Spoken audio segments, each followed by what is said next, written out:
സംസ്ഥാനത്ത് വീണ്ടും ഒരിടവേളയ്ക്ക് ശേഷം വെളിച്ചെണ്ണയുടെ വില കുതിച്ചുയരുകയാണ്. ഓണക്കാലത്ത് കിലോയ്ക്ക് 390 രൂപയായിരുന്ന വെളിച്ചെണ്ണയ്ക്ക് ഇപ്പോൾ 420 രൂപയാണ് വില. തമിഴ്നാട്ടിൽ നിന്നുള്ള കൊപ്രയുടെ വരവ് കുറഞ്ഞതാണ് വീണ്ടും വില ഉയരാനുള്ള കാരണം. ഓണക്കാലത്ത് വിലവർധനവ് തടയാൻ സർക്കാർ കാര്യക്ഷമമായി ഇടപെട്ടതോടെയാണ് കുതിച്ചുയർന്ന വെളിച്ചെണ്ണയുടെ വിലയ്ക്ക് കുറവുണ്ടായത്. കിലോയ്ക്ക് 500 രൂപയ്ക്ക് അടുത്തെത്തിയ വെളിച്ചെണ്ണ വില ഓണക്കാലത്ത് 390 രൂപയ്ക്ക് ലഭിച്ചു. എന്നാൽ ഒരിടവേളയ്ക്ക് ശേഷം വീണ്ടും വെളിച്ചെണ്ണയുടെ വില ഉയരുകയാണ്. കൊപ്രയുടെ വില 35 രൂപ വർദ്ധിച്ച് 420 രൂപയാണ് 1 കിലോ വെളിച്ചെണ്ണയുടെ ഇന്നത്തെ വിപണി വില. നവരാത്രി, ദീപാവലി ആഘോഷങ്ങളെ മുൻനിർത്തി തമിഴ്നാട്ടിൽ കൊപ്ര സ്റ്റോക്ക് ചെയ്യാൻ ആരംഭിച്ചിട്ടുണ്ട്. ഇതോടെയാണ് കഴിഞ്ഞ ഒരാഴ്ചയായി കേരളത്തിലേക്കുള്ള കൊപ്രയുടെ കയറ്റുമതി ഭാഗികമായി നിർത്തിവെച്ചിരിക്കുന്നത്. വില ഇനിയും ഉയർന്നാൽ കച്ചവടത്തെ സാരമായി ബാധിക്കുമെന്നാണ് ആശങ്ക ഉയരുന്നത്. തമിഴ്നാട്ടിലെ കൊപ്ര സംഭരണത്തിനെതിരെ നടപടിയെടുക്കണമെന്നാണ് വ്യാപാരികളുടെ ആവശ്യം.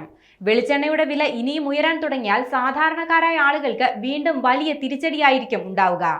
ഓണക്കാലത്ത് വില പിടിച്ചു നിർത്താൻ സർക്കാർ ഇടപെട്ടതുപോലെ ഇനിയും സർക്കാരിന്റെ ഇടപെടൽ ഉണ്ടാകണമെന്നാണ് പൊതു ആവശ്യം.